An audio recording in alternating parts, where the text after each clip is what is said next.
हम लोग श्रीमद् भागवतम के तीसरे स्कंद के 25वें अध्याय के 22वें और होगा तो 23वें श्लोक को पढ़ेंगे।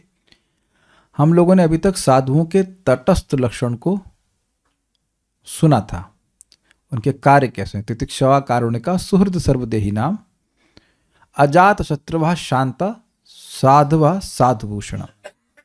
अब यहाँ पर देखिए 21 था ना, 21, 22, 23, 24, 21, 22, 23, 24 पे साधुओं के लक्षण का वर्णन हो रहा है, क्योंकि उस 20वें में वर्णन हुआ था कि साधुओं की संगत मोक्ष का द्वार है। तो साधु को पहचान करके संगत करनी चाहिए, इसलिए तटस्थ और स्वरूप लक्षण का वर्णन कर रहे हैं कपिल देव जी, और तटस्थ का वर्णन पहले कर दिया। अब यहाँ पर स्वरूप लक्षण का वर्णन करेंगे। अब स्वरूप लक्षण क्या होता है? आकृति और प्रकृति। देखिए समझिए, ये माउस है, मतलब टेक्निकल लैंग्वेज में अगर माउस कहें, नॉट लिटिल माउस, लेकिन इसकी आकृति हमेशा रहती है कि नहीं रहती है? तटस्थ लक्षण हमेशा नहीं प्रस्तुत होता है। देखिए, इसको आप एक पेपर वेट की तरह भी यूज़ कर सकते हैं, इसको माउस की तरह भी यूज़ कर सकते हैं, इसको किसी पे फेंक देंगे तो उसको अस्त्र की तरह भी इस्तेमाल कर सकते हैं। तो जब अस्त्र की तरह इस्तेमाल करेंगे तो अस्त्र के रूप में वे अपने कार्य अर्थात तटस्थ लक्षण प्रस्तुत कर रहा है। तो साधु क्या हमेशा टॉलरेंट होते हैं? हमेशा टॉलरेंस का गुण उनमें विद्यमान है, लेकिन टॉलरेंस हमेशा नहीं प्रस्तुत होती है। Is it okay? सभी जीवों के प्रति सुहृद हैं, लेकिन अब हर समय तो वह दया नहीं कर रहे होते हैं, इन द सेंस हमेशा लोगों से इंटरेक्ट भी नहीं कर रहे होते। क्या आप लोग अंतर समझ पा रहे हैं इस बात को? इसकी आकृति और प्रकृति ये हमेशा रहती है, ये गुण हमेशा रहता है। तटस्थ गुण हमेशा प्रस्तुत नहीं होता है, लेकिन हमेशा होता है। उसको कैपेसिटी है उसको प्रस्तुत करने की, लेकिन हमेशा नहीं। जैसे अभी हम अपनी गाड़ी रिपेयर करके आ रहे थे, मैं कई बार बोला, तो अब कोई ये तो नहीं जानेगा कि मैं क्लास देता हूं। तो जब मैं क्या क्लास देखने का सामर्थ्य हमेशा है एक टीचर में? हमेशा है, लेकिन वह हमेशा क्लास नहीं देता है। तो क्लास देना या कोई भी प्रवचन देना ये उसका तटस्थ गुण लक्षण है। लेकिन अब जैसा व्यक्ति दिखता है वो तो हमेशा वैसा दिखता है कि नहीं दिखता है किसी भी समय? तो वो उसका स्वरूप लक्षण हुआ कि नहीं हुआ? Is it understandable for everyone? सबको समझ में आ गया? तो अब यहां पर भक्तों का स्वरूप लक्षण, और देखिए स्वरूप लक्षण होगा तभी तटस्थ उत्पन्न हो सकता है। स्वरूप नहीं होगा तो फिर कार्य कैसे होगा? ये माउस की आकृति, माउस ही ना हो तो फिर क्या बताइए, फिर आगे मतलब कार्य प्रस्तुत किया जाएगा। I hope it's very clear. तो स्वरूप लक्षण जानना भी बहुत जरूरी है। तो मेरे पीछे बोलिए, मयि अनन्येन भावेन भक्तिं कुर्वन्ति ये दृढ़ाम्। मयि अनन्येन भावेन भक्तिं कुर्वन्ति ये दृढ़ाम्। अच्छा भाई, मजा आ गया। ये तो मैं सोचा ही नहीं था। भगवान जी, आप तो हमेशा नई आईडी देते हो। अनन्य भाव से भक्ति दृढ़ता पूर्वक करना, ये एक साधु का स्वरूप लक्षण है। तो कभी कभी कुछ तटस्थ लक्षण न भी आए, लेकिन स्वरूप लक्षण है तो उसको साधु ही मानेंगे। जैसे मैं माउस से लैपटॉप को ऑपरेट कर रहा हूं, और अगर मैं किसी पे फेंकता हूं, अरे यार माउस से मारते हो, ये बोलेंगे ना। अरे माउस से आपने पेपर वेट को इस्तेमाल कर रहे हैं, बड़ा अच्छा काम कर रहे हैं आप। तो माउस तो रहा ना। Is it sinking? अब आप शायद सोच पाए, लेकिन हम आपको स्वाद दे रहे हैं। हम क्या बोल रहे हैं? भगवत गीता में 9.30 क्या श्लोक है, जरा बताइएगा के। 9.30 चलिए, अ पी अपि चेत् गाइए, गाने में तेज गाइए। अपि चेत् सुदुराचारो भजते माम अनन्य भाक्। स्टॉप। भजते माम अनन्य भाक्। यहाँ क्या लिखा है? मयि अनन्य भावेना भक्तिम कुर्वन्ति ये दृढ़ाम् भजते माम अनन्य भाक्। और किसी का भजन नहीं करते, केवल कृष्ण का भजन करते हैं, वही भगवान का भजन करते हैं। कपिल देव, भगवान कृष्ण में कोई भेद नहीं है। क्या दोनों जगह एक बात समझ में आ गई कि जो अनन्य होकर कृष्ण का भजन कर रहा है वह साधु है? ये इसका स्वरूप लक्षण है। It's very very important. मयि अनन्येन भावेन भक्तिं कुर्वन्ति ये दृढ़ाम्। मयि अनन्येन भावेन भक्तिं कुर्वन्ति ये दृढ़ाम्। मत्कृते त्यक्त कर्माणास्त्यक्त स्वजन बान्धवाः। मत्कृते त्यक्त कर्माणस्त्यक्त स्वजन बान्धवाः। मयि अनन्येन भावेन भक्तिं कुर्वन्ति ये दृढ़ाम्। मयि अनन्येन भावेन भक्तिं कुर्वन्ति ये दृढाम् मत्कृते त्यक्त कर्माणस्त्यक्त स्वजन बांधवाः मत्कृते त्यक्तकर्माणस्त्यक्त स्वजनबान्धवाः मयि अनन्येन भावेन भक्तिं कुर्वन्ति ये मयि दृढाम् अनन्येन भावेन भक्तिं कुर्वन्ति ये दृढाम् मत्कृते त्यक्तकर्माणस्त्यक्त स्वजनबान्धवाः मत्कृते त्यक्त कर्माणस्त्यक्त स्वजन बांधवः। यहाँ कितने लोग भगवान के अलावा भी किसी की पूजा करना चाहते हैं? जल्दी से हाथ खड़ा कीजिए। हम डांटेंगे नहीं, हम खाली जस्ट एक ऑनेस्ट ओपिनियन चाहते हैं। जरा साधुओं को देख तो ले सबको। हाँ, कितने प्यारे प्यारे साधु हैं, वाह वाह। अच्छा, कौन यहाँ पे साधु है? हाथ खड़ा करे।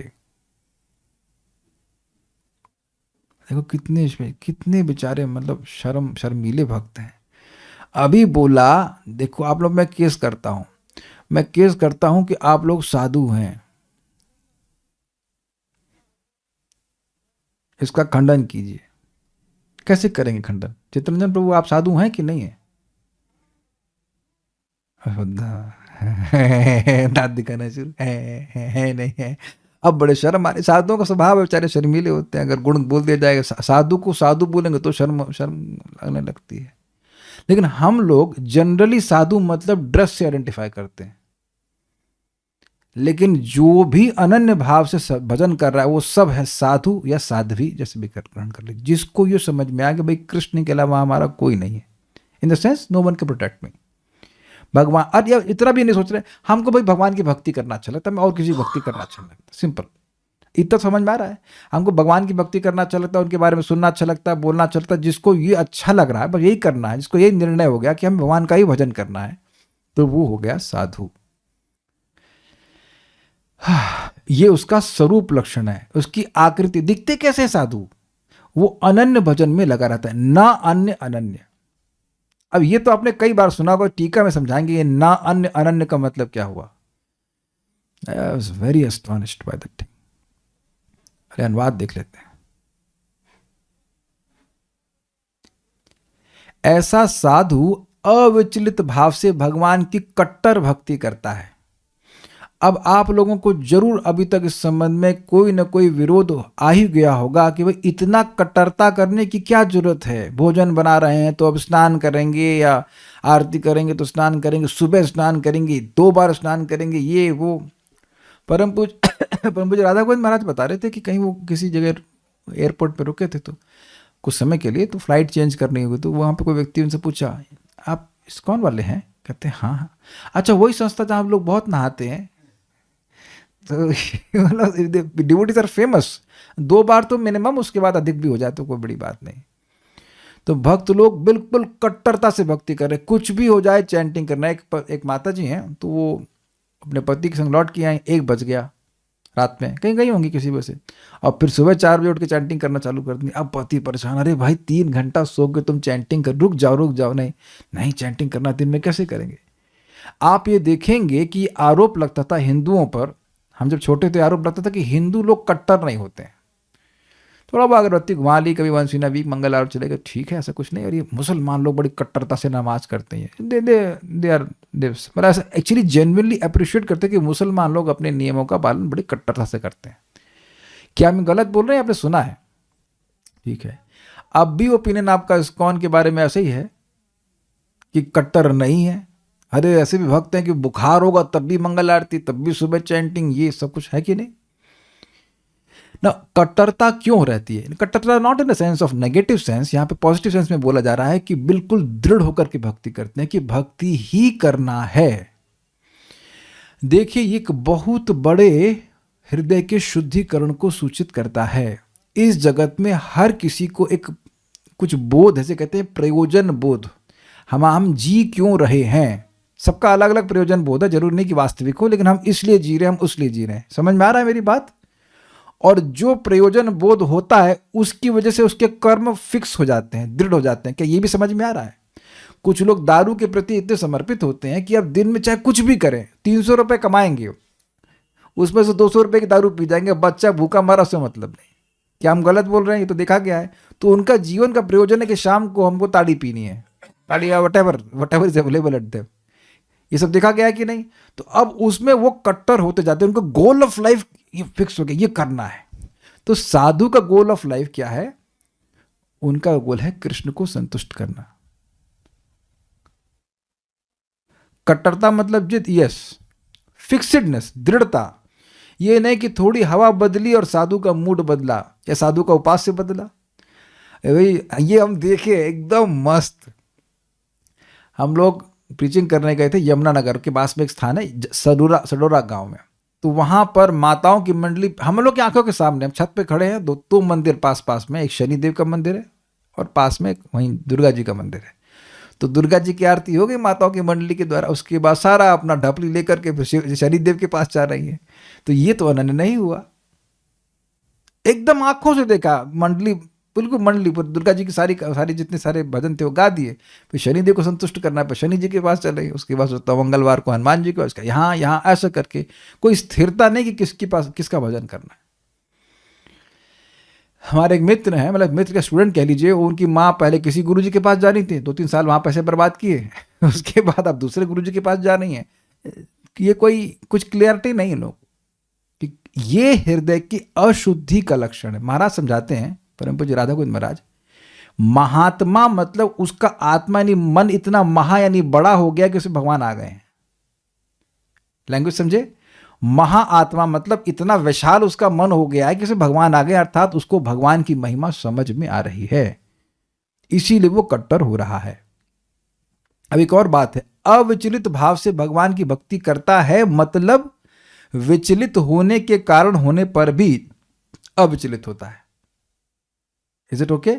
जैसे बहुत तेज आंधी आए और कहीं का शेड ना गिरे तो माना जाएगा कि वो शेड जो है, शेड समझते हैं, टीन का शेड, वो बहुत स्ट्रांगली बांधा गया। मैं उदाहरण इसलिए बोल रहा हूँ कि हमारे सामने गौशाला में सारी टीनें उड़ गई थी और दौड़ उड़ के जा रही, तो किसी गाय को नहीं लगी, नहीं तो गर्दन कट सकती है। एकदम सामने सामने ऐसा हुआ, उसके बाद फिर से उसको रीइंफोर्स किया गया, ठीक से बनाया गया। तो वो तो कमजोर है ना भाई। अविचलित मतलब विचलित होने का कारण होने पर भी ना विचलित हो। कुछ समझ रहे ना भाव? ये भक्त ने बहुत पहले बोला था, हमको बहुत अच्छा लगा था ये बात, बहुत पहले मैंने सुना था। Even if there are causes to be disturbed, he still won't be disturbed. कोई गाली देगा या कोई अपमान करेगा या कुछ हानि होगा या लाभ होगा, जो कुछ भी हो ना, भगवान की भक्ति करनी ही है। अब एक प्रश्न मन में जरूर आएगा कि यह कैसे प्राप्त करें प्रभु जी? नष्ट प्रायेषु अभद्रेषु नित्यम भागवत सेवया भगवती उत्तम श्लोके भक्तिर्भवति नैष्टिकी। भगवान श्रीमद् भागवतम का ऐसा प्रभाव ही है कि हृदय के अभद्र जैसे नष्ट होंगे तो अपने आप नैष्टिकी भक्ति मतलब विक्षेप का जहां अभाव है। आज क्या कर रहा है शाम को, आज मन नहीं कर रहा क्लास का, आज मन नहीं कर रहा जब का, ये सब विक्षेप है, ये सब नहीं। तो अविचलित भाव से भगवान की कट्टर भक्ति करता है। जैसे कि श्रीला श्रीवास ठाकुर के घर में कीर्तन होता था रोज, और एक रात्रि में जब कीर्तन हो रहा था महाप्रभु का उनके घर में, तो उनका ही युवा बच्चा लड़का मर गया। अब कुछ हुआ, उनको आहट होगी, कुछ हो गया, तो बाहर गए। तो माताएं स्वाभाविक से रोएंगी, भाई किसी का बच्चा मर जाए तो कहे एकदम चुप हो जाओ, अगर तुम्हारे रोने से महाप्रभु का कीर्तन रुक गया तो मैं गले में पत्थर बांधकर गंगा जी में कूद जाऊंगा। This is not astonishing? फिर कीर्तन, फिर वापस आके फिर नाच रहे हैं। कैसे कोई पिता नाच सकता है बताइए, जिसका बच्चा मर गया, आराम से नाच रहे कीर्तन? This is mind, this is beyond our mind. फिर महाप्रभु तो अंतर्यामी सब जानते, कहते हैं लगता है कुछ घर में यहाँ पे कुछ अनहोनी हुई है। कीर्तन रोका जाता है, वो बाहर आते हैं, वो देखते हैं कि बच्चे की मृत्यु हो गई, इत्यादि इत्यादि। तो श्रीवास ठाकुर कहते हैं हमें कोई दुख नहीं, आपका कीर्तन हमारे घर में हो रहा है, हमारे बच्चे की तो सदगति हुई, इसमें तो कोई दिक्कत नहीं है। लेकिन महाप्रभु विनोदी हैं, उस बच्चे को जिंदा कर दिए उस बच्चे को जिंदा कर दिए और वो ब्रह्मज्ञान बोलने लगा, कौन किसका पिता है, कौन किसका बेटा है। तो अब मैं आपकी कृपा से, मुझे श्रीवास ठाकुर जी के घर में जन्म मिला, अब आपकी इच्छा से मैं जा रहा हूँ। महाप्रभु तो कुछ भी कर सकते हैं। तब सब लोग शांत हो गए। लेकिन तब महाप्रभु ने बोला कि तुम्हारे जैसे भक्तों को मैं कैसे छोड़ सकता हूँ। और अब कोई समझ ही नहीं पा रहा कि भगवान, actually not Mahaprabhu, Nimai Pandit, Nimai Pandit that time, कि निमाई क्या बोल रहे हैं, हमें क्यों छोड़ेंगे, लेकिन वो अपने सन्यास को इंगित कर रहे थे। ऐसे प्रेमी भक्तों को भी उन्होंने छोड़ा, किन लोगों के लिए, जो उनको गाली दे रहे थे, जो उनकी भर्त्सना कर रहे थे। वो तो लंबी कथा है, बट मैं आपको अविचलित भाव और कट्टर भक्ति के बारे में को बता रहा हूं।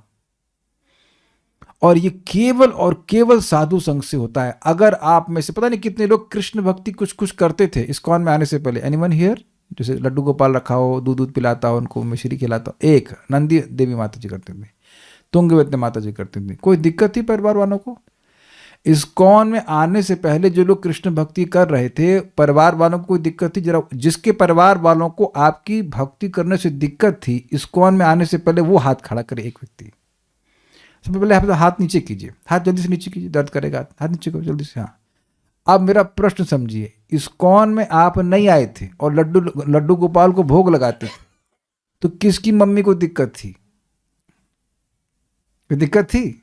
अरे हमारी लड़की बड़ी संस्कारी है, लड्डू गोपाल को खिला के खाती है, ऐसे करके बड़ा गर्व से बोलेंगे। लेकिन अब जब इस्कॉन के संगत में आ गए तो अरे हमारी लड़की पगली हो गई है, ये हो गया वो हो गया, है कि नहीं? वेदवादिनी आप भी तो शिव जी की पूजा करती थी, इज इट नॉट?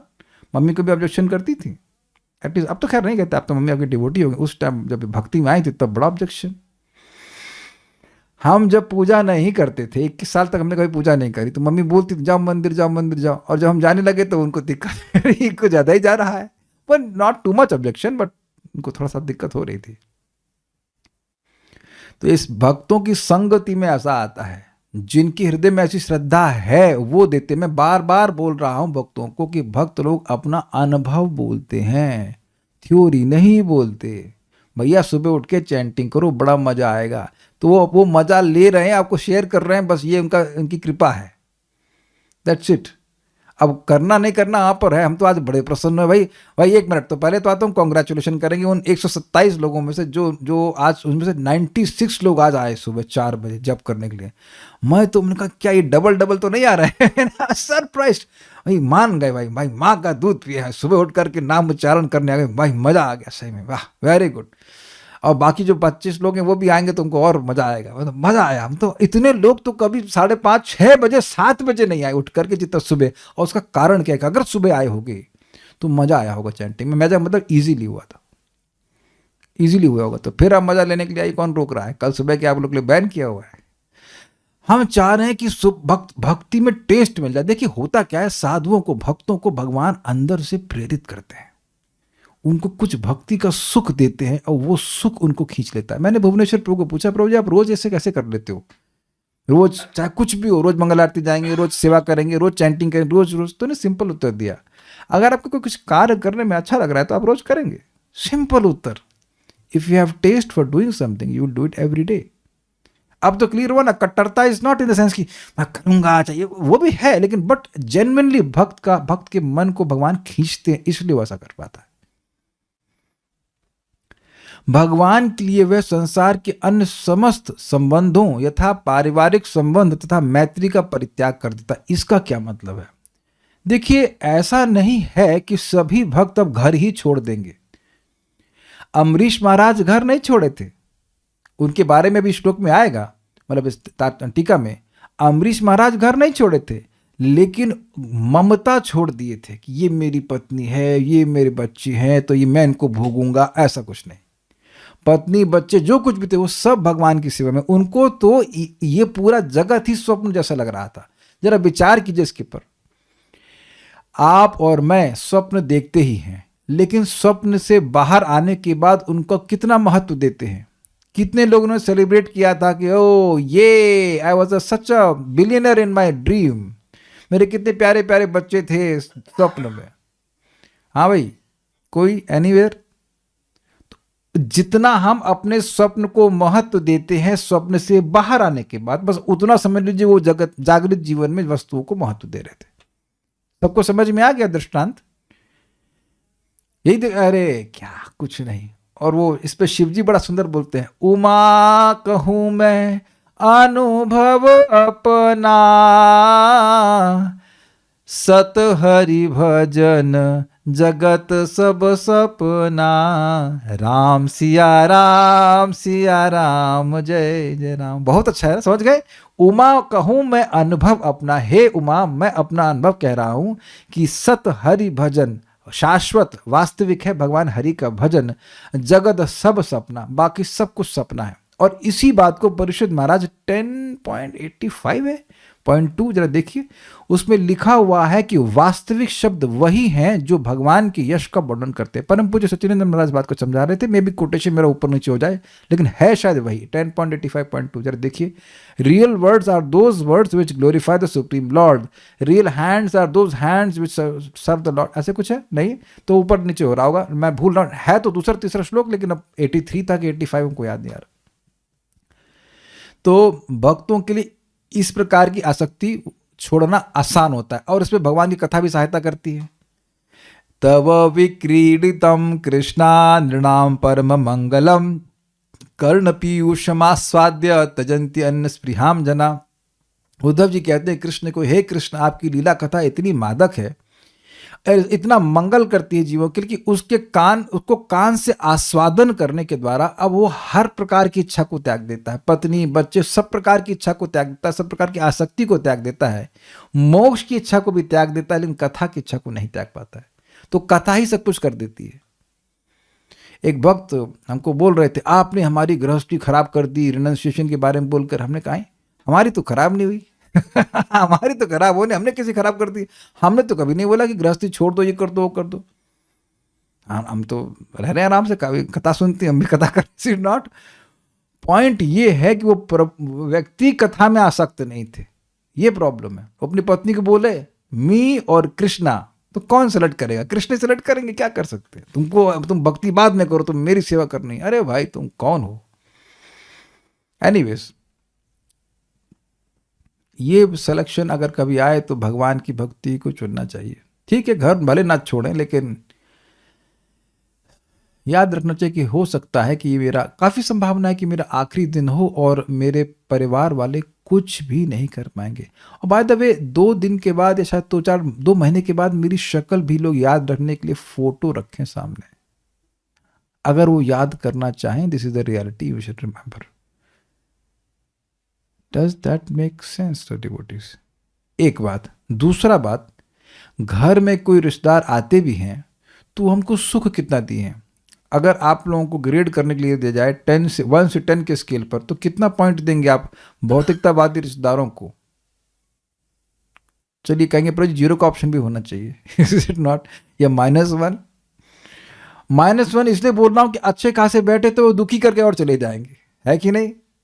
अच्छा, ऐसा मत सोचिए कि हमने भौतिकतावादी जीवन देखा नहीं है, रिश्तेदारों को देखा नहीं, क्या रिश्ता बनाते हैं और बहुत बहुत दुखी करते हैं, बहुत दुखी करते हैं। तो भक्त लोगों से मैत्री होती है, भक्तों से संबंध बनता है भक्तों का, इस कारण से वो उन रिश्तेदारों को भूल जाते हैं। अब एक बात बताइए, ये जीव का अमंगल है कि नहीं? मैं देह नहीं हूं। अब पहले तो मैं अपने को देह मानूं, ये पागलपन। अब देह से संबंध जो लोग हैं उनको अपना मानूं और उनसे संबंध रच रच करके भगवान से जो संबंध उसको भूल जाऊं, तो यह मंगल हुआ कि नहीं? तो अब भगवान की कथा सुन करके जो आकर्षण हो जाता है, स्वाभाविक रूप से जो व्यर्थ के आकर्षण है इन पारिवारिक संबंधों से छूट जाते हैं। या अगर वो लोग भी भक्त बन जाते हैं तो फिर हम उनसे संबंध रखते हैं। ये तो हम क्या बात करें? हमसे कोई पूछ रहा था कि इस अमुक रिश्तेदार को फोन करते हैं, हमने कहा नहीं। क्यों? Why should I call? क्या जरूरत है बताइए? और अब कोई पूछें भी कि कैसे हो, तो हमसे भाई उत्तर होगा कि हम भाई भक्ति की तरफ बढ़ रहे हैं, आप माया की तरफ बढ़ रहे हैं, यही दो अंतर है। तो कैसे बताइए? आप ईस्ट जा रहे हैं, हम वेस्ट जा रहे हैं, कैसे बातचीत होगी? ये भक्त लोग, आप सब लोगों को ये अनुभव होगा, या तो आप भक्ति छोड़ सकते हैं, छोड़ना मत, मैं बोल रहा हूं तरीका है बोलने का, और नहीं तो भक्ति करते रहे तो छूट ही जाएगी आसक्ति। और एक पॉइंट पे अगर आपको ये महसूस हो रहा है कि you can't talk with your relatives, because it's natural because you are on absolute platform, how you will go to the relative platform? जो एब्सोल्यूट प्लेटफॉर्म पे बात कर रहा है वो रिलेटिव प्लेटफॉर्म पे क्यों बात करेगा, है कि नहीं? अब परम पूज्य राधा गोविंद महाराज जितने सुंदर तरह से बताते हैं, कहते हैं देखो भाई, इस जीव, वो नहीं बोलते, हम हंसते बता रहे हैं कि देखिए भाई, इस जन्म में आप में से जो स्त्रियां हैं वो पिछले जन्म में भी स्त्री थे? नहीं, स्त्री में आसक्त थे। जो पुरुष हैं वो पिछले जन्म में भी पुरुष थे? नहीं, पुरुष से आसक्त थे, या तो बेटे में होंगे या अपने पति में होंगे, इसलिए पुरुष शरीर मिल गया। तो जब स्त्री शरीर में थे तो स्त्री की तरह काम किया, वो धर्म पालन किया, या बिच्छू थे तो बिच्छू की तरह काम किया, बिच्छू का धर्म। तो अब ये धर्म शरीर के संग क्षण क्षण में चेंज होते रहते हैं कि शरीर थोड़े समय के लिए मिलता है, लेकिन जीव का धर्म जो भगवान के संबंध में है वो शाश्वत है, और उसका पालन करने के प्रति भक्त लोग फोकस होते हैं। जैसे एग्जाम्पल दूंगा मैं आपको, मेट्रो में सबने ट्रैवल किया होगा, तो मेट्रो में कितनी देर ट्रैवल करते हैं आप? घंटे भर के लिए मैक्सिमम। तो वहां के भी कुछ नियम पालन करते हैं कि नहीं करते हैं? तो क्या उनको शाश्वत मान लेते हैं? जो बगल में बैठा हुआ आपका चाचा है बताइए, थोड़ी देर के लिए बैठ गया, चाचू ठीक हो आप जानते हो आपका ना चाचा है ना चाची है, ना कोई लड़की सामने आ गई पत्नी आई, we don't do that, is it not? या बहन, इसी तरह से शाश्वत जीवन में देखेंगे ना तो उतना समय भी नहीं है ये जीवन का, और बस रच रच करके बस फरसान हो। देखिए, रचना तो पड़ेगा जगत में, संबंध बनेंगे, लेकिन वो संबंध अगर हमें भगवान को भूलने के कारण बन रहे हैं तो बहुत खराब संबंध बना लिए, बहुत बड़ा नुकसान हो गया। ये बात है। कोई भी आपके घर में आए, अगर आप कंट्रोल में, मैं एग्जांपल ले रहा हूं नाम लेके, जैसे आनंदीदा प्रभु, आप अपने घर के सर्वे सर्वा या हेड है, मुखिया है जिस घर में अभी आप हैं, तो कोई भी आए उनको बोलो भाई हम क्लास के समय आपको एंटरटेन नहीं कर सकते, हम जब के समय नहीं कर सकते। हमारे घर में तो खैर बहुत ही कम आते हैं, जो भी आते हैं उनको पता है कि भाई 5 बजे तो मिनिमम उठना पड़ेगा। अब तो कोई भी नहीं आना, तो 2 बजे उठना पड़ जाएगा। 2 ही रूम है, दोनों लाइट जल के हरे कृष्ण हरे कृष्ण हरे राम, बड़ा फजीयत है भाई। नहीं चेंज करेंगे हम तो, कोई आए भाई आपके लिए रूम बाहर बुक करेंगे, आप आराम से सोइए, चाय पीजिए, कुछ भी कीजिए, इधर कुछ नहीं चलेगा। तो अपने आप ही पहले अपने रिश्तेदार ना कम हो जाएंगे कि हमको समझना चाहिए this is just too rare to have Krishna devotee association, we can't sacrifice for any guest. हम ऐसा बोल रहे हैं, आप इसको फिल्टर कैसे करके कैसे भी सुनना चाहते हैं, हमें कोई प्रॉब्लम नहीं है। हम ऐसे ही जी रहे हैं और ऐसे ही बोल रहे हैं और ऐसे ही जी रहे हैं। हमारे घर में हर दिन गेस्ट आते हैं, देखो गिनते हैं, 1 छोटा वाला भी, 2 3 4 5 6 7 गेस्ट तो इधर, और 142 गेस्ट इधर। तो होस्ट तो हम कर रहे हैं रोज, है कि नहीं? है ना? लेकिन कृष्ण को केंद्र में रखकर, किसी की मति को हम भगवान से विनिष्ट मतलब दूर नहीं करना चाहते। जब भगवान के बारे में सुन रहे हैं तो क्या पूछूं आप कैसे हो, इससे भी अच्छे हो सकते हैं? आप बताइए। यहां बैठ के भागवत सुना रहे हैं, आप सुन रहे हैं, उससे भी अच्छा कुछ हो सकता है? तो क्या पूछना कैसे हैं, ठीक तो है? भगवान के बारे में सुन रहे हैं, ठीक है। ये महाराज समझाते हैं कि जीव जब भगवान की सेवा कर रहा है तो स्वस्थ है। वेदवादिनी विरोध में कह रही थी, आज गई, हम नाम नहीं लेंगे, लेकिन एक महाराज जी को देखी, प्रणाम करी, तो महाराज बोले कैसे हुआ, मतलब कैसे स्वास्थ्य? इन्होंने कहा ठीक है। फिर वो पूछिए महाराज से, महाराज आपका स्वास्थ्य कैसे है? फिर इनको मेरी बात याद, अरे साधु से नहीं पूछते कि स्वास्थ्य कैसा है, साधु पूछे आपसे कि आप कैसे हो, तो ठीक है भाई, माया में नहीं भक्ति कर रहे कुछ। साधु तो ऐसे भगवान की सेवा में लगा। Then she was laughing at herself कि क्या पूछ लिया हमने। ऐसे हो जाता है हम लोग, महाराज आप कैसे? अरे महाराज तो खुश है भाई, जो भगवान की भक्ति कर रहा है वो सुखी है। ये मई अनन्य भाविना, ऐसे साधु मुझ में अनन्य भाव से दृढ़ाम भक्तिम कुर्वन्ति, सुदृढ़ भक्ति करते हैं, मत कृते, मेरे लिए यानी मुझको प्राप्त करने के लिए, कर्माणः, सभी कर्मों का त्याग करते हैं, यानी उन सभी कर्मों का त्याग करते हैं जो भगवत प्राप्ति नहीं कराते। Is it sinking? तो सोना तो पड़ेगा, खाना पड़ेगा, प्रसाद खाते हैं, वो कर्म स्वीकार करते हैं जो भगवान की प्राप्ति कराते हैं, और वो सारे कर्म त्याग देते हैं जो भगवान की प्राप्ति नहीं कराते। भक्त भी अपने शरीर का ध्यान रखते हैं, और उनसे ज्यादा जो लोग भोगों में पड़े होते हैं। समझे मैंने क्या कहा? जिस व्यक्ति को बड़ी तेजी से कहीं पहुंचना होगा तो गाड़ी का ध्यान अच्छे से रखेगा ना, जिसको पहुंचना नहीं है तो देखेगा अरे क्या पंचर हो या नहीं, उससे क्या फर्क पड़ता है। मैं जा रहा था अभी दिल्ली, हाँ, तो मुझे बस पकड़नी थी, तो ये इनकी स्कूटी से जा रहे थे, तो स्कूटी चले ही नहीं तेज, तो हमने कहा इसमें हवा कम है, तो जब जल्दी पहुंचना था तब देखेंगे ना कि हवा कम है, बाकी तो हवा चल रही है, कोई दिक्कत नहीं है। आप समझे ना बात? जिसको अपने शरीर से भगवान की सेवा करनी है वह तो शरीर की खूब ध्यान रखेगा कि नहीं रखेगा? शरीर नहीं मानेगा, लेकिन शरीर का ध्यान रखेगा ताकि शरीर अड़चन ना बने भगवान की सेवा में। This is a fact. ये मेरे शब्द नहीं, परम पूज्य भक्ति विज्ञान हमारा समझा रहे थे, a person who does not identify himself with the body takes care more of the body than the person who identifies himself with the body. आप देख लेना, ये होता है। बहुत सारे महाराज लोग अपना शरीर का ध्यान रखते हैं, टाइम से खाते हैं, सब कुछ करता है कि भगवान की भक्ति ठीक से कर सके। तो मैं खाली ये बोल रहा था कि भगवान की भक्ति के करना और उसके लिए सारे कर्म करते हैं, क्या समझ में आ गया? लेकिन ऐसा कोई कर्म नहीं करेंगे जिससे भक्ति में विक्षेप हो। अब एक माता जी पूछ रही थी, प्रभु जी अब शादी में लोग बुलाएं तो जाना चाहिए। तो मैंने, आपकी तो हो गई ना, अपनी में जाना कंपलसरी है, अब दूसरे की जाना या नहीं जाना तो कोई कंपलसरी ऐसा है नहीं, इज इट नॉट? तो लाइफ में एक ही बार ही तो करते शादी तो अब एक बार हो गई ना, कहाँ सबकी पार्टी जाते रहेंगे। तो आप लोग को याद हो, एक माता जी, हम नाम नहीं रखेंगे, वो बोल रहे थे, प्रभु जी हमको इन निस्तार के पास जाना पड़ता है, यहाँ जाना पड़ता है, हमारा भजन जीरो हो जाता है, हम कर ही नहीं पाते। ये है प्रभाव। तो ऐसा अब आप लोग अपने एंड पे मैनेज कर लेना, लेकिन वो कर्म करें जिससे भक्ति पुष्ट हो, ये भगवान अप्रिशिएट कर रहे हैं। दिस इज कॉल्ड शरणागति। You don't do anything which is unfavourable for devotional service. इसको बहुत सिंपल समझ सकते हैं। जिसको कंपटीशन निकालने होते हैं वो कोई पढ़ाई नहीं करते, वो कोई कार्य नहीं करते जो उनकी पढ़ाई के अनुकूल ना हो। स्वीकार है, आईएएस वालों को देख लीजिए कैसे पढ़ते हैं वो लोग, 12-12, 14-14 घंटे पढ़ते हो, 1 मिनट नहीं बर्बाद करते। वो ऐसा एक काम नहीं करते जिससे कि उनकी पढ़ाई में कुछ विक्षेप आए। अब तो समझ में आ रहा है, दिस इज कॉल्ड फोकस।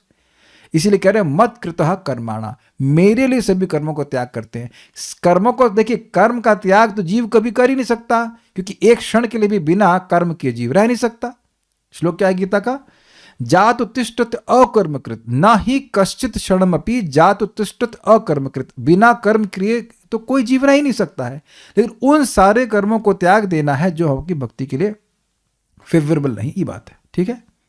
तथा स्वजन यानी कि सगे बांधव संबंधियों को भी त्यक्त यानी त्याग देते हैं। देखिए बात सिंपल है, घृणा का भाव नहीं है, लेकिन ये जरूर देखना चाहिए कि ये संबंधी हमारे भगवान के संबंध को पुष्ट नहीं कर रहा है। घृणा नहीं करते हैं भक्त, लेकिन इतना दिखता है। वो लाइट बंद कर दीजिए, बहुत फ्लक कर रहे हैं। देखिए आप में से कुछ, या मैं सकता हूं सभी भक्तों को ये भावना आती होगी भक्ति करके कि काश हमारी मम्मी भी भक्ति करती, है ना? तो क्या आप मम्मी को भूल गए? काश हमारे आनंद प्रभु के तो माता पिता दोनों ही भक्त हो गए, दीक्षित डिवोटी हैं। तो पहले तो आप ही आए ना प्रभु जी, पहले तो आपको ही पकड़ा गया ऐसे तो अब आपके ही द्वारा आपके माता पिता भी आए। आप ही तो उनको पहली बार प्रवचन में लाए थे ना, तो काहे लाए थे? छोड़ दिए माता पिता को। आपके भी तो माता पिता डिवोटी हैं, इज इट नॉट? आयुष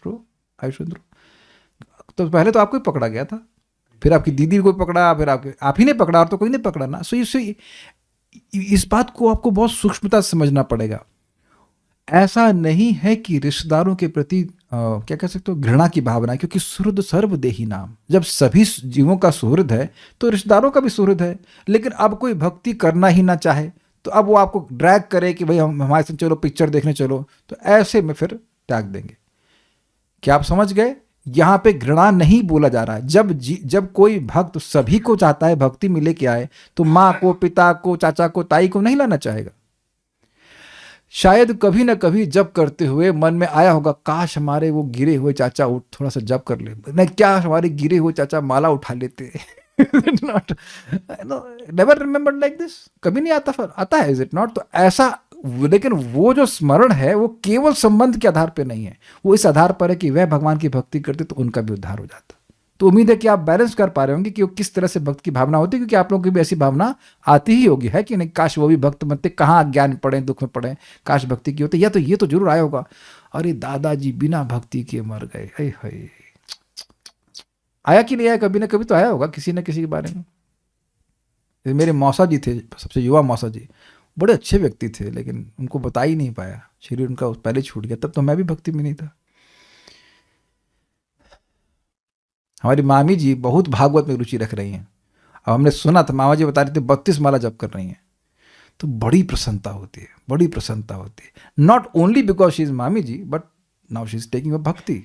बहुत उनका सुंदर भविष्य बन जाता है। तो आप समझने का प्रयास करिए कि भक्त लोग निष्ठुर नहीं होते, किसी के भी प्रति नहीं होते। तो रिश्तेदारों के तो कहने ही के बात क्या है, लेकिन अगर भक्ति नहीं करना चाहते तो फिर क्या बात करेंगे? I hope it is very clear.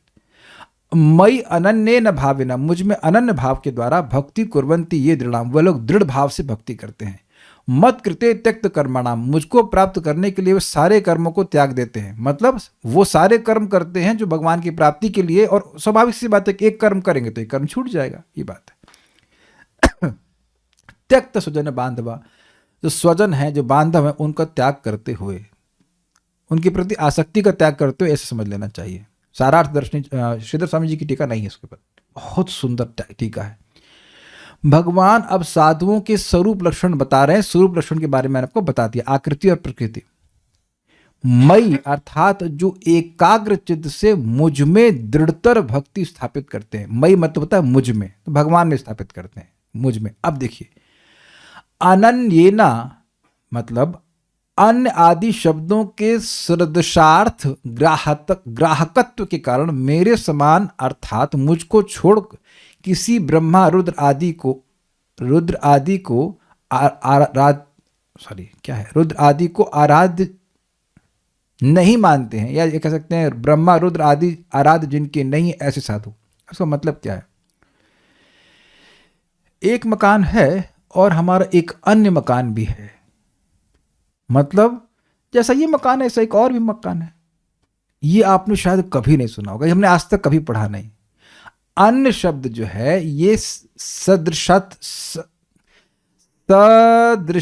के अर्थ में ग्रहण किया जाता है। जैसा ये है ऐसा एक अन्य और संतरा है, ये एक संतरा है और एक और संतरा है, समझे? जैसे दुर्गा जी हैं, अब एक अन्य और देवता जिनकी उपासना कर रहे हैं, शनि भगवान है। ऐसे गणेश जी भी हैं, अन्य अन्य देवता। समझ पाए आज तक इसको? समझे कभी अन्य का मतलब? अन्य मीन्स एक और। तो अन्य का मतलब कि भाई ये भी पूजनीय है और दूसरे भी पूजनीय है।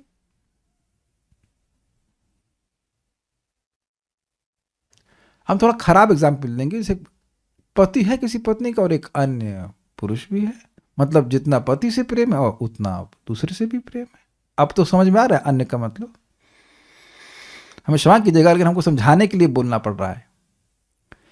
तो अब भगवान को छोड़कर ना अन्य अनन्य, अब समझ में आया कि भगवान के समान अब कोई नहीं जिसकी हम उपासना करें। भगवान शाश्वत है, उनके वो दयालु हैं, वो समर्थ हैं, हर तरह से भगवान ही समर्थ हैं। अनेक अनेक ब्रह्मा जी हैं, अनेक अनेक शिव जी हैं, लेकिन हर ब्रह्मांड में एक शिव जी एक ब्रह्मा जी होते हैं, लेकिन सारे ब्रह्मांडों के नियामक कौन है? एकमात्र श्री कृष्ण है, ना अन्य। उनके समान जैसा कोई भी नहीं, असमूर्त, उनके समान कोई नहीं, उनसे श्रेष्ठ कोई नहीं है, इसलिए अनन्य भाव से भजन करते हैं। इसी बात को बताया गया है भगवान के द्वारा 9वें अध्याय में। महात्मानस्तु मां पार्थ दैवीं प्रकृतिमाश्रित भजन्ते अनन्य मनसो ज्ञात्वा भूतादिमव्ययम्, यह समझते हुए कि सभी चीजों का स्रोत मैं हूं और कोई है ही नहीं, इसलिए अनन्य भाव से भगवान का भजन करते हैं महात्मा लोग। क्या समझ में आ रहा है अनन्य का कारण? I hope this point is understood. अन्य मतलब कोई और भी है, लेकिन भगवान जैसा और कोई नहीं है भक्तों के लिए, ये भगवान बोल रहे हैं। भावेना, अनन्य भावेना मतलब भाव के द्वारा, यानी सख्य दास आदि भावों के द्वारा। देखिए अब अर्थ खुल रहा है कि नहीं? उन भक्तों का मेरे प्रति सख्य, दास्य, वात्सल्य या और भी श्रृंगार आदि भाव रहता है, उस भाव के द्वारा वह दृढ़ भक्ति करते हैं, उनके भाव भगवान में स्थिर रहता है। अतः एकमात्र विषयत्व के कारण दृढ़ भक्ति जो करते हैं ऐसे साधु, मतलब उनके जीवन में और कोई विषय है ही नहीं, इसीलिए भक्ति फिक्स हो गई। यही बताया था मैं, प्रयोजन बोध भाई फिक्स हो गया कि भाई अब हम हमारे कृष्ण स्वामी हैं, हम स्वामी की सेवा करनी, कृष्ण मेरे मित्र हैं, मैं कृष्ण की सेवा करूंगा। इज नॉट लाइक और कोई विषय है और कोई टॉपिक है ही नहीं।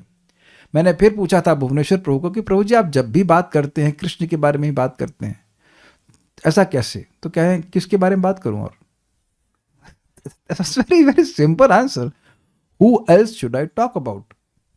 दूसरा विषय कोई बोल रहा है, दूसरे व्यक्ति या विषय का कीर्तन कर रहा है, तो उसके मन में भावना है कि ये विषय भगवान से अच्छा है, इज इट नॉट? तो अब जो और कोई बात करना ही नहीं चाहता, स्मरण भी नहीं करना चाहता, मतलब उसके लिए सर्वश्रेष्ठ उपादेय विषय भगवान श्री कृष्ण, ये बोल रहे हैं। उनको और भक्तों का जो शुद्ध भक्त है उनके मन में और कोई विषय है ही नहीं। वही बात है, स्वप्न। आप में से कितने लोग दिन भर स्वप्न की चर्चा करते हैं? आप लोग आपस में डिस्कशन कभी करते होंगे ना घर में, आज मैंने ये स्वप्न देखा, नहीं। तो स्वप्न की चीज़ों का क्या महत्व है कि चर्चा करी जाए? तो भक्त लोग जब मिलते हैं तो भगवान की चर्चा करते हैं या भजन की चर्चा करते हैं कि हम कैसे भगवान की सेवा और अच्छे से कर सकते हैं। This is very simple. और जो लोग दुनिया की चर्चा कर रहे हैं वो, उनको साधु बनने में टाइम लगेगा। अभी मैं भक्तों में ही बोल रहा हूँ, इनको दुनिया की बातें बड़ी इंपॉर्टेंट लग रही हैं, तो अभी समझ नहीं पाए कि ये जगत स्वप्नवत है। ठीक है। मत कृते अर्थात मेरी प्राप्ति के निमित्त भगवान का प्रेम प्राप्त हो जाएगा तो भगवान की प्राप्ति हो जाएगी। तो भगवान का प्रेम प्राप्त करने के लिए सारे कर्मों को करते हैं। इसलिए सर्व धर्म और अधर्म त्याग कर केवल मेरी ही शरण लो। गीता 18.66। ऐसे मुझ श्री भगवान की उक्तियों से प्रेरित होकर जिन्होंने त्यक्त कर्माणा सभी कर्म त्याग दिए। ये समझ में आया? भगवान कहते हैं सर्व धर्मान परित्यज्य माम एकम शरणम व्रजा। सारे धर्मों को त्याग दो, ये पूजा वो सब छोड़ करके एकमात्र मेरी आराधना करो, मैं तुम्हें सारे पापों से रक्षा करूंगा। अब एक इंटरेस्टिंग है भाई, धर्म त्याग करके समझ में आ रही, अधर्म त्याग कर मतलब सारे पापों को भी छोड़ दो, ये कहने का अर्थ है। सारे धर्मों को छोड़ दो, सारे अधर्मों को छोड़ो, केवल तुम मेरी भक्ति करो। ये बात यहाँ पे कह रहे हैं भगवान। तो भगवान की इस बात पे जिसको विश्वास है कि मैं भगवान की सेवा कर रहा हूँ, शरण का मतलब भगवान की सेवा कर रहा हूँ, मेरे के हृदय के शुद्धिकरण के लिए जो चाहिए वो सब हो गया है, ऐसा व्यक्ति साधु है। क्या सब लोग समझ पाए? जिसको भगवान की बात स्वीकार है कि भाई भगवान की भक्ति करके मुझे अपने हृदय को शुद्ध करने के लिए, जीवन की सिद्धि प्राप्त करने के लिए और कुछ नहीं करना, वो साधु है। लेकिन देखिए, उसका मतलब यह नहीं कि आप बीमार हो गए तो आप दवा नहीं खाओगे। ये बहुत बड़ा कंफ्यूजन है लोगों के। अगर भगवान के शरणागत कोई भक्त है और वो बीमार हो गया, वो दवा खाए तो उसकी शरणागति डिस्टर्ब हो गई, ऐसा नहीं होता है। देखिए, शरीर में कुछ रोग आया जिससे भक्ति बाधित होगी कि नहीं? तो भक्ति बाधित ना हो उसके अनुकूल जो भी व्यक्ति कर लेता है तो वो उसकी शरणागति के ही अनुकूल बात है कि नहीं? बताइए। अर्जुन को जब बाण लगते तो क्या वो दवा नहीं लगाते थे? युधिष्ठिर महाराज को आपको समझने का प्रयास किया, ये लोग शुद्ध भक्त हैं कि नहीं? प्रभुपाद जी भी दवा लेते थे कि नहीं? तो क्या वो शरणागत नहीं थे? तो शरणागति मतलब भक्ति की सेवा के जो अनुकूल है वो आप स्वीकार कर लेंगे। अनुकूल से संकल्पम प्रतिकूल से वर्जनम। Simple, is not complicated. ये केवल इमोशन नहीं है कि हे कृष्ण मैं आपकी शरण में हूं, बस वो बात नहीं है। शरणागति मतलब भगवान की सेवा करना, बस इतनी सी बात। ठीक है। तो सारे कर्मों को त्याग देते हैं और उन सभी कर्मों को करते हैं जो भगवान की सेवा के अनुकूल हैं।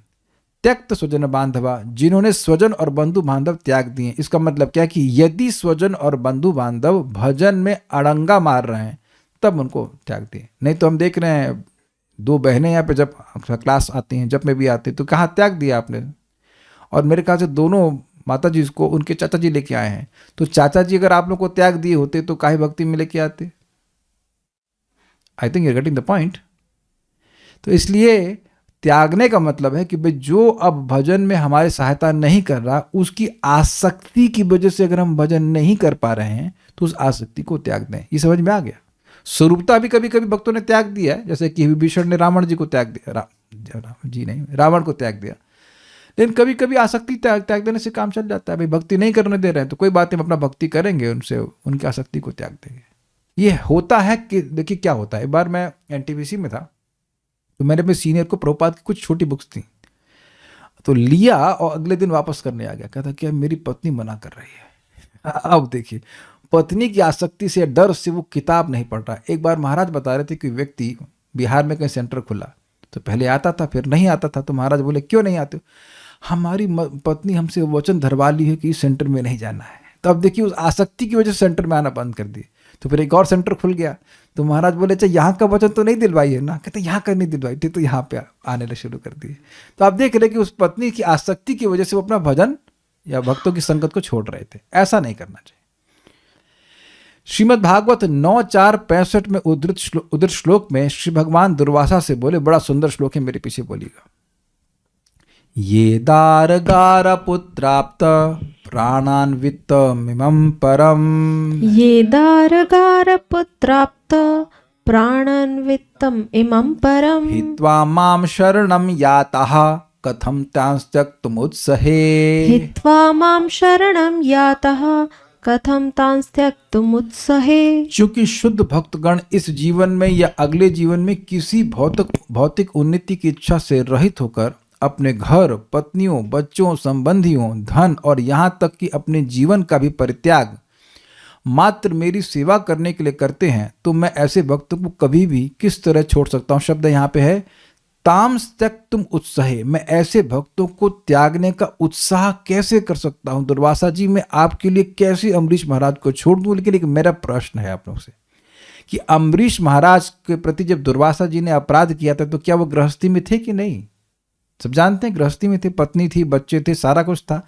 त्यागे कब? भगवान ये बोल रहे हैं कि जो अपने परिवार आदि को भी त्याग दिया उसको मैं कैसे त्याग सकता हूं। तो चलो अगर कोई ब्रह्मचारी होता, सन्यासी होता, बात समझ में आती, लेकिन अम्बरीश महाराज पर सिद्धांत कैसे लागू होगा? आप समझ रहे हैं मेरी बात? ये है ना अजीब सी बात। दुर्वासा मुनि ऑब्जेक्शन कर सकते थे कि अम्बरीश महाराज तो पत्नी को नहीं त्यागे हैं, वो तो राज्य को नहीं त्यागे, लेकिन देखिए वह राज, पत्नी, बच्चे सबकी आसक्ति को त्यागे बैठे हैं। वो उनको था कि भाई ये कृत्य आएगी, हमको मार देगी, तो भी ये कृष्ण की व्यवस्था है, हमको इमिटेट नहीं करना है, ध्यान दीजिएगा। लेकिन वो ऐसी स्टेज में थे, वो जानते कि सारी इंद्रियों को भगवान की सेवा में लगाए हुए थे, भगवान की प्रेम प्राप्त कर चुके थे। वो कोई आसक्ति उनको बांध के नहीं बैठी हुई थी, ना तो राज्य की आसक्ति ना किसी चीज की। बाद में जब उनके बच्चे बड़े हो गए तो राज्य दे करके चले गए, वो अपनी पत्नी के संग जंगल चले गए। तो ये समझना होगा कि आसक्ति ही, देखिए एक सिंपल समझ लीजिए, मटीरियल अटैचमेंट का सिम्टम ये है कि आपको भक्ति नहीं करने देगा। मैं फिर रिपीट कर रहा हूं कि कोई मटीरियल अटैचमेंट है व्यक्ति का तो वह व्यक्ति को भक्ति नहीं करने देगा। ये समझ में आ रहा है? It can be anything subtle और ग्रॉस, लेकिन अगर कोई मटीरियल अटैचमेंट है तो उसकी वजह से भक्ति नहीं हो पा रही है, तब वो कहेंगे इसको मटीरियल अटैचमेंट है। Is it okay? अगर मान लीजिए पत्नी भी भक्त है, बच्चे भी भक्त है, सब मिलकर आरती कर रहे हैं, भक्ति कर रहे हैं, तो क्या वो मटीरियल अटैचमेंट है? वो तो नहीं है। लेकिन कहे अरे बेटा तुम बड़े क्यूट लग रहे हो सुबह सोते हुए, तो ये पिता की भी आ सकती है मटीरियल अटैचमेंट। बच्चे को उठाना चाहिए चैंटिंग करने के लिए। ये बातें हैं, आप समझ रहे हैं ना बात? जैसे कि अब विभीषण जी रावण में आसक्त थे, इसलिए भगवान राम की शरण वो नहीं ले पा रहे थे, एटलीस्ट नहीं आ पा रहे थे भगवान के पास। तो भगवान ने व्यवस्था की, रावण ने ही लात मार दिया उनको, भेज जाओ राम के पास जाओ। अब ये बोला तो नहीं था ना राम के पास जाओ, लेकिन मेरे ख्याल से बस निकाल दिया था, है ना? ये बोला था कि राम के पास जाओ, ये बोला नहीं था, निकाल दिया था, तो अब वो भगवान के पास आ गए। तो कह रहे हैं कि क्योंकि पॉइंट क्या है, इतनी आसक्ति परिवार के लोगों में होती, उसको छोड़ के जो मेरा भजन कर रहा है उसको मैं कैसे छोड़ सकता हूं? भगवान ये कह रहे हैं। इस प्रकार भगवान की उक्तियों के कारण जिन्होंने स्वजन आदि सब त्याग दिए हैं वे साधु हैं। तात्पर्य, सन्यासी को साधु भी कहा जाता है क्योंकि वह अपना घर, अपनी सुख सुविधाएं, अपने मित्र, अपने संबंधी तथा मित्रों एवं परिवार के प्रति अपने कर्तव्य सब कुछ का त्याग कर सकता है। वह पूर्ण पुरुषोत्तम भगवान के लिए सब कुछ त्याग देता है। जैसे अर्जुन ने भी संन्यास लिया था, किस रूप में? करिष्ये वचनम तवा। वो डर रहे थे कि मैं अपने परिवार के लोगों को कैसे मारूं, लेकिन बाद में जब देख ले कि भगवान को संतुष्ट करना एकमात्र कर्तव्य है, वो सारा मोह नष्ट हो गया। और युद्ध किए कि नहीं किए? उन्हीं परिवार के लोगों से किए कि नहीं किए? संन्यास हुआ कि नहीं हुआ? संन्यास मीन्स अपनी स्थिति कृष्ण के सेवक के रूप में स्वीकार करे और उसके लिए जो करना वो करे। ये बात है, जो करना पड़े वो करे कहने करती है। सन्यासी सामान्यतया वैरागी जीवन बिताता है, किंतु उसकी विरक्ति तभी सफल होगी जब वह अपनी सारी शक्ति अत्यंत संयम के साथ भगवान की सेवा में लगाए। पॉइंट क्या है? वही व्यक्ति सन्यास में स्थित है जो अपने हर कर्म को भगवान के लिए कर रहा। प्रमाण, यत् करोषि यदश्नासि यज्जुहोसि ददासि यत् तपस्यसि कौन्तेय तत्कुरुष्व मदर्पणम। भगवान कह रहे हैं, भगवान श्री कृष्ण कह रहे हैं 90 अध्याय में कि तुम जो कुछ करते हो, जो कुछ खाते हो, जो भी दान करते हो, जो भी तपस्या करते हो, तुम मुझको अर्पण करो। फिर अगला कहते हैं, शुभाशुभ फलैरेवं मोक्ष से कर्म बंधनई संन्यास योग युक्तात्मा विमुक्तो माम उपैस्यसि। तुम इस प्रकार शुभ और शुभ दोनों प्रकार के कर्म फल से मुक्त होकर के संन्यास योग से युक्त होकर के, संन्यास योग युक्त आत्मा, ऐसे मन वाले होगे जो संन्यास योग से युक्त है। एग्जैक्ट संस्कृत है आपके सामने, भगवान बोल रहे हैं। विमुक्त हो, विशेष रूप से मुक्त होकर के वैकुंठ वाली मुक्ति प्राप्त करके मेरे पास आ जाओगे।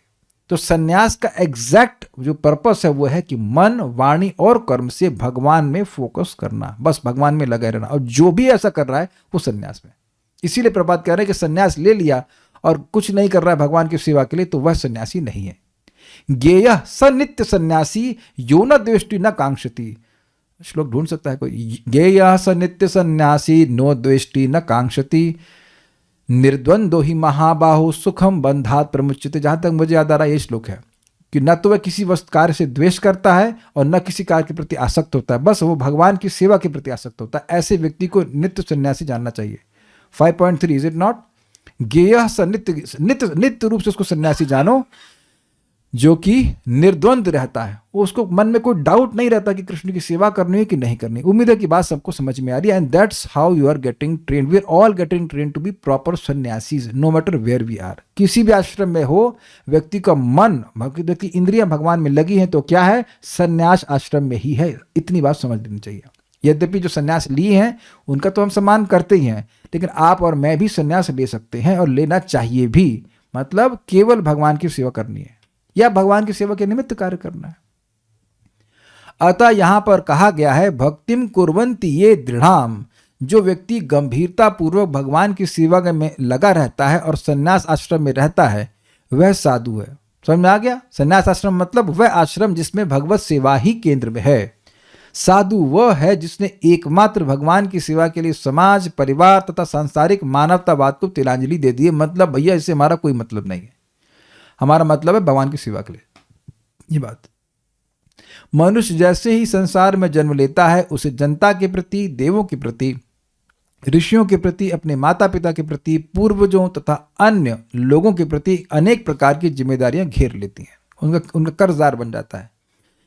जब वह परमेश्वर के निमित्त इन समस्त जिम्मेदारियों का त्याग देता है तो उसे ऐसे परित्याग के लिए दंड नहीं मिलता है। किंतु यदि इंद्रिय तृप्ति के लिए कोई व्यक्ति ऐसे कर्तव्यों का परित्याग करता है तो प्रकृति के नियमों द्वारा उसे दंडित किया जाता है। एग्जाम्पल दूंगा, समझ में आ जाएगा। जैसे अब कोई एकदम भगवान की सेवा में ही लगा हुआ है तो मान लीजिए कि माता पिता का ध्यान नहीं रख पाए तो उसे कोई पाप नहीं लगेगा। लेकिन अब पत्नी का बहुत ध्यान रख रहा है लेकिन माता पिता का ध्यान नहीं रख रहा है, तब उसको जरूर दंड मिलेगा। समझ में आ रहा है बात? पत्नी बच्चे का ध्यान रख रहा है लेकिन माता पिता का ध्यान एकदम नहीं रख रहा है, क्योंकि शरणागत है ना भगवान का। आप समझ रहे ना? शरणागत, ये ठीक नहीं है। तो अपने अधिकार के अनुसार कार्य करना चाहिए, लेकिन भगवान की भक्ति जरूर हमारे जीवन का फोकस है। मैं अब यहां रुकूंगा। कोई प्रश्न है किसी भक्त का तो हम देख लेते हैं। कोई कह देता है तो टेंशन हो जाती है। I don't know what is that comment for. क्या है? It is being discussed that sadhu is above sannyasi, but we see or assume that sannyasi is the highest designation. देखिए प्रभु जी, यहां पर साधु को सन्यासी से श्रेष्ठ नहीं कहा गया है। सन्यासी और साधु सिनोनिमस है। सन्यासी का मतलब है जो अपने हर कर्म को भगवान से जोड़ दे। सिंपल बात। और साधु कौन है? भक्तिम कुर्वन्ति ये दृढ़ाम, जो दृढ़ता से भक्ति करी। तो भक्ति में करते क्या है? मन से, वाणी से और शरीर से भगवान के प्रति अनुकूल व्यवहार करते हैं। तो सन्यासी और साधु अलग अलग कैसे हो गए? नहीं। हाँ, ये है कि फॉर्मल वे में अगर कहा जाए तो कुछ हद तक जो सन्यासी लोग हैं इस मामले में फ्री हैं कि उनको भौतिक कार्य करना ही नहीं है। अब सन्यासी ये नहीं कि जाकर के सब्जी बेच रहा है। हम इसलिए बोल रहे हैं यहाँ पे एक सब्जी मार्केट में व्यक्ति सैफरन पहन के सब्जी बेचते हैं। ऐसा नहीं होता है सैफरन पहन लिए आप दुकान पे खड़े कपड़ा बेच रहे हैं उसके बाद आप सब्जी बेच रहे हैं, ये सब नहीं होता है। You just do away with this things. तो वो एक एडवांटेज है। संसार मानवतावाद की तिलांजलि दे दी, मतलब अच्छा है। देखिए, लोग इस जगत में अपने आप को दिखाने के लिए कि बहुत वो समाज की कल्याण करने वाले हैं तो वो कुछ अस्पताल खोलते हैं और ये कार्य सब करते हैं, लेकिन भक्त जानता है इससे किसी का दुख जाने वाला नहीं है। ठीक है, अस्पताल खोलिए, जो कुछ करना चाहे करे, लेकिन जब तक जीवों को भगवान से कनेक्ट नहीं किया जाएगा उनका दुख जाने वाला नहीं है। तो ये मानव सेवा, माधव सेवा और ये सब चीज़ों में फंसते हैं भक्त। तो भगवान की सेवा करते हैं, ये बात बोल रहे हैं। तिलांजलि, ये इंटरेस्टिंग है। तिलांजलि किसको देते हैं? जो मर जाता है उसको तिल को अंजलि में रख करके दी जाता है। यही ना अर्थ है तिलांजलि का। मतलब नथिंग टू विद दिस। देखिए, अब कोई साधु है तो वो अब ये राष्ट्रवाद की बात नहीं करेगा कि हम भारतीय हैं, हम ये हैं वो। प्रभुपाद बोलते हैं इस तरह से? कभी नहीं ना। हमेशा ये बताया है, चाहे चाइनीज हो चाहे रशियन हो, प्रभुपाद सबको कृपा करें कि नहीं। तो साधु लोग आत्मा के स्तर पर कार्य करते हैं, इस तरह से नहीं बोलते कि हम भारतीय हैं तो पाकिस्तानी लोगों को हरे कृष्ण मंत्र नहीं देना चाहिए। ऐसा नहीं ना, इस्कॉन का तो सेंटर पाकिस्तान में भी है। इस तरह से नहीं होता। बताया गया कि जो एकाग्रचित से जो दृढ़तर भक्ति में लग गया है, साक्य दास भावों से करता है, वो साधु है। लेकिन अभी तो अन्य वस्तुओं में भी मन जाता है, तो अभी तो साधु बनने का प्रयास कर रहा हूं ना। एम आई राइट? देखिए, बिल्कुल सही कहा आपने। महात्मा लोग के दो डेफिनेशन दी गई है। एक महात्मा भाई जो अनन्य भाव से भगवान का भजन करते हैं, और दूसरा जो अनन्य भाव से ही भजन करता है लेकिन पूर्व संस्कारवश उसका मन कहीं और चला गया, उसकी इंद्रियां कहीं और चली गई, लेकिन उसका निर्णय कहीं और नहीं गया। मैं रिपीट कर रहा हूं, समझिए।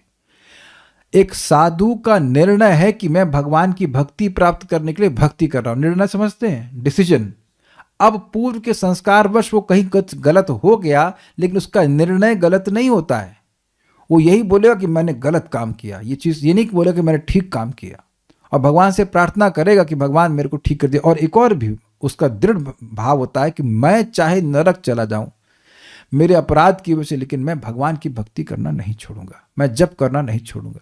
And Krishna knows this the heart of the devotee. भाई वो जानते भगवान चाहे तो एक क्षण में ठीक कर दें, लेकिन नहीं करते, नहीं कर रहे हैं। तो जब उनका मन होगा तो कर देंगे, लेकिन हम अपनी तरफ से भक्ति करना नहीं छोड़ेंगे। या क्या कह रहे हैं, कोई रिलेटिव इस्कॉन के बारे में खराब बोलता है तो उसे जवाब देना चाहिए या जाने देना चाहिए? मार दिया जाए कि छोड़ दिया जाए? देखिए, अगर आपका इस सामर्थ्य है कि आर्ग्यूमेंट कर सके करके उनको चुप करा दें तो चुप करा दीजिए, नहीं तो वहां से हट जाइए, टाइम खराब होगा। या वैष्णव के बारे में खराब बोलता है तो उसका जवाब देना चाहिए कि नहीं? देखिए, झगड़ा नहीं करना चाहिए, समझा देना चाहिए। और अगर अब इतना बेवकूफ़ है कि उसको समझ में नहीं आ रहा तो छोड़ देना चाहिए। छोड़ देना चाहिए मीन्स लेट हिम गो। जो उसको बोलना है बोले, आप समर्थन मत कीजिए। घर वाले जॉब करने के लिए बोलते हैं, बट जॉब करने पर भक्ति में बैलेंस करना बहुत डिफिकल्ट होता है। ऐसी सिचुएशन में घर वालों को कैसे समझाऊं, कैसे समझाएं? भाई देखिए, एक बहुत सिंपल सी बात है, जॉब किसके लिए करते हैं?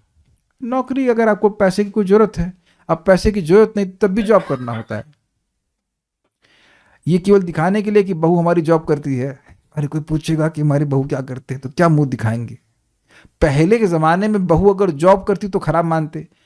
अब सब कुछ, सारे समीकरण चेंज होते जा रहे हैं। भाई अगर जरूरत हो तो जॉब कीजिए, तब तो हम कुछ नहीं कह सकते। भाई धन की जरूरत है, जब नहीं जरूरत है तब क्यों करते हैं, हमको नहीं समझ में आता। भाई सिंपल सी बात है, हमारे घर में भोजन मिल जाता है, हम बाहर जाके मुंह मारें, भाई थोड़ा वो क्या कहते हैं उसको, मधुकरी करे, थोड़ा रोटी दे दो, तो ये वेदवादी गुस्सा नहीं होंगे? आप रोजी बना तो रखा है, काहे बाहर जाके मांग रहे हो, है कि नहीं? तो जब घर में है व्यवस्था तब नहीं करना चाहिए। अब घर वालों को नहीं समझ में आया तो आपके घर वाले, हम क्या, हमारे तो है नहीं, हम क्या समझा पाएंगे? भाई आप देख लीजिए क्या करना चाहते हैं। क्या कहते हैं उसको, सत्याग्रह आंदोलन कर लीजिए कि नहीं करेंगे नहीं करेंगे जॉब, है कि नहीं? किन किन जिम्मेदारियों, क्या बोल रहे, किन किन जिम्मेदारियों की बात कही गई है? बस माता पिता की सेवा की? नहीं, कोई भी, देवताओं की, ऋषियों की, बहुत सारे क्या कहते हैं उसके ऋण होते हैं, पितरों की। लेकिन अगर भगवान की भक्ति कर रहा है तो सब चुकता जाता है। एक और बात भी है, माता पिता, हमें नहीं लग रहा कि यहाँ पे जितने उपस्थित लोग हैं सबको माता पिता की अब सेवा में दिन रात लगना पड़ रहा है? प्लीज रेज हैंड, कैसे करना पड़ रहा है? एक भक्त को तुम जानते हैं, बाकी सबके माता पिता अपने आप मैनेज कर ले रहे होंगे, इज इट नॉट? तो ऐसा माता पिता आपकी भक्ति में अंतराय ला रहे हो, ऐसा तो नहीं कह सकते कि अब आप सुबह उठते ही 2 बजे आपके पापा बोल रहे हैं चलो भाई मेरे लिए कुछ पराठे बनाओ, ऐसा तो नहीं होता भाई। तो सुबह उठ करके जब कर लीजिए ना, क्या दिक्कत है? प्रभुपाद जी 16 माला ही तो करने के लिए बोल रहे हैं, 96 राउंड करने के लिए तो ना बोल रहे हैं। तो 16 माला करने में किसकी माँ दिक्कत कर रही है भाई? और ऐसे अच्छा मान लीजिए दिक्कत करी तो ऐसे समय उठ जाओ कि दिक्कत कर ही ना पाए। अच्छा ये बताइए कितने लोगों के रिश्तेदार 3 बजे उठते हैं यहाँ पे? Anyone here? अर्चना सिंह माता जी के 3 बजे उठ जाते हैं आपके यहाँ? ऐसे आपने हाथ खड़ा कर दिया, क्वेश्चन पूछने के हाथ खड़ा किया है। श्यामली माता जी के घर में सब 3 बजे उठ जाते हैं? नहीं, क्वेश्चन पूछने के लिए। हम तो बड़ा आश्चर्य, हम लोग सब परमहंस लोग हैं क्या? 3 बजे कौन उठता होगा भाई? आपको डिस्टर्ब करे? कोई नहीं, आई डोंट थिंक सो। तो 3 बजे उठे, चैंटिंग खत्म करो, उसके बाद फिर सो जाओ और फिर उठो 8 बजे। अगर इतना इनको दिक्कत हो रही कि आप सुबह उठ जाएंगे तो 3 से 5 जब कीजिए, फिर उठिए मुंह फाड़ते हुए। तो उनको लगा अरे तो आप अपनी ही पार्टी का है, अपनी पार्टी का है। क्या करें अगर ऐसे करना पड़े। एग्जाम्पल आपको देता हूँ बहुत मजेदार। हमने सुना था भक्तों से, विभीषण जी राम राम करते थे और जगह जगह राम लिख दिया, राम राम राम। तो एक दिन रावण वहां पे आया, उसको खबर लग गई राम राम करता है, इतना क्रोधित हुआ, अरे तुम हमारे दुश्मन का नाम लेते हो। विभीषण जी, अरे आप समझे नहीं, ये एब्रीविएशन है, रा मतलब रावण और म मतलब मंदोदरी। कहता अच्छा ठीक है तो राम राम बोलो, कोई दिक्कत नहीं, राम राम बोलो। तो थोड़ा सा दिमाग लगा के भी भक्ति कर लेनी चाहिए अगर बहुत झगड़ा कर रहे हैं तो। देखिए एक बात बताऊं, I mean everyone's personality is very different. मेरी इस प्रकार की पर्सनालिटी नहीं कि जो फालतू बात करे हम उसकी बात सुने। तो अब कोई कहे, हमको आज तक किसी की हिम्मत नहीं कि कह दे कि जप मत करो, क्यों ना करें भाई, हम तो करेंगे। हमें किसी आज तक बोला, मुझे याद ही नहीं किसी ने कुछ बोला हो। हाँ मेरा वो था एक रूममेट था, yes, first year IIT Kanpur में, एकदम अच्छे से याद है। वो बेचारा सोता रहता था और मैं सुबह उठ के चैंटिंग करता था। कहता यार मन में कर, हमने कहा मन में तो नहीं करूँगा मैं। तो उसने एक सेमेस्टर तो काट लिया किसी तरह उसने रूम चेंज कर लिया, फिर डिवोटी आ गए, देवेंद्र प्रभु माँ संग चैंटिंग करते थे। जब मैं जॉब कर रहा था तभी मैं चैंटिंग करता था, तो कोई भी मेरे संग रहने के लिए तैयार नहीं, मैं अकेले चैंटिंग कर रहा हूँ, Hare Krishna Hare Krishna. You live life as per your rules, specially chanting. करता मतलब नहीं तो हो गया ना, और तो कोई प्रश्न नहीं ना भाई। Vaibhav prabhu, if devotee does something wrong due to sanskar, वो भी तो निर्णय संकल्प लेकर ही करता है क्या, ऐसा नहीं है प्रभु जी? ये अच्छा प्रश्न है, बहुत अच्छा प्रश्न है कि भक्त अगर अच्छे से भक्ति कर रहा है फिर भी उससे कुछ गलती हो जाए तो वो निर्णय करके कर रहा है ना कि मैं कुछ करूंगा गलती। नहीं, एक्चुअली उसका निर्णय नहीं है, वही कार्य जो उससे गलत हो रहा है उसको प्रचार करेगा। जरा बता दीजिए, करेगा प्रचार। मान लीजिए कोई व्यक्ति शराब पी रहा है, अब वो मान लीजिए वो रोज शराब पीता था, तो अब भक्ति कर रहा तो कुछ कभी शराब पी ली तो जाके दूसरों को बोलेगा तुम भी शराब पियो, शॉर्ट्स बनाएगा शराब पीने के। एक भक्त हम जानते हैं 365 दिन 40 साल 365 डेज शराब पीती थी, एकादशी में भी, every day, was not knowing anything. तो वो धीरे धीरे उनको समय लगा छोड़ने में, लेकिन सब छोड़ दिए, लेकिन प्रचार नहीं कर रहे हैं वो। ऑब्वियसली वो तो छोड़ ही चुके हैं पूरा, लेकिन जब वो छोड़ भी रहे थे तब प्रचार नहीं करते कि शराब पीना अच्छा है। जो शराबी होते हैं उसका प्रचार करते हैं ना कि शराब पीना बहुत अच्छा है, तुम भी पियो तुम भी पियो। तो ऐसा भक्त कोई नहीं करने वाला होगा आप में से। मतलब मैंने तो आज तक किसी भक्त को नहीं मिला, रोते हुए लोगों को मिला है कि हाय हमसे बड़ा गलत काम हुआ, लेकिन ये नहीं बोले हाय हमसे बड़ा अच्छा काम हुआ। यही बोलते हैं प्रभु जी हम तो बड़े पति थे, हमसे ये गलती हो गई वो गलती हो गई। तो उसका निर्णय क्या है? शास्त्र सुन करके भक्ति सुनकर काय हाय काश हम भगवान की भक्ति अच्छे से कर रहे होते, यही उसका निर्णय है। गलत हो जाए तो अलग बात है। पता हम तो भाई भक्तों से आप निवेदन कर रहे हैं, हम तो भगवान से प्रार्थना करते भगवान ज़्यादा नहीं, आज बचा लो बस, आज जस्ट 1 डे मॉर्निंग में चैंटिंग पूरी हो गई, वाह बचा लिया आपने। बस इतना करिए कि हमारी बुद्धि को आप आज के दिन भगवान अपनी सेवा में लगाइए। बस अब मेरे पास 45 मिनट्स है, भगवान बस 45 मिनट्स, और उसका सो गए सुबह उठ के फिर chanting. You see it works my dear devotees. मैं ऐसी कोई बात बोलता नहीं जो काम ना करे। हम भी तो संघर्ष में लगे हुए हैं नॉट कैसे संघर्ष से पार हो, आज बचा लो बस। कभी कॉम्प्लेसेंट नहीं कि हम बहुत बड़े डिवोटी हो गए, नहीं, कुछ नहीं हुए। ज़्यादा सोचेंगे बड़े तो फिर दिक्कत हो जाएगी, भगवान दिखाएंगे कि तुम कितने छोटे हो। भगवान आज थैंक यू राधा रानी, आज इतना आज बचा लीजिए, आज हमको फिक्स रखिए अपने सेवा। बस ऐसे करके पूरा दिन पूरा जीवन हमारा बीत जाना चाहिए। Will stop here and take some audio questions, then will stop.